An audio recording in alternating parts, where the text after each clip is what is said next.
Pickup आणि eco कारमध्ये समोरासमोर धडक होऊन झालेल्या भीषण अपघातात 5 जणांचे जागीच प्राण गेले तर 4 जण गंभीर जखमी झाले आहेत. मयतांमध्ये 3 महिलांचा समावेश असल्याची प्राथमिक माहिती कळते. धुळे जिल्ह्यातील शिंदखेडा तालुक्यातील दसवेल फाट्याजवळ हा अपघात झाल्याची माहिती मिळत आहे. पिकअप व्हॅन आणि इको गाडीत झालेल्या अपघातात 5 जणांचं निधन झालं.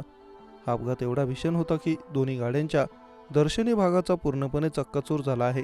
कीर्तनाचा कार्यक्रम आटोपून घरी परतणाऱ्या भाविकांवर काळाचा घाला घातला. हे सर्व शिंदखेडा शहरातील रहिवासी असून ते कीर्तनाच्या कार्यक्रमासाठी वारुळ पाष्टे गावाला गेले होते. दरम्यान कीर्तनाचा कार्यक्रम आटोपून घरी परतत असताना नाराळा शिंदखेडा रस्त्यावरील दसवेल फाट्याजवळ समोरून भरधाव वेगाने येणाऱ्या पिकअप यांनी जोरदार धडक दिली.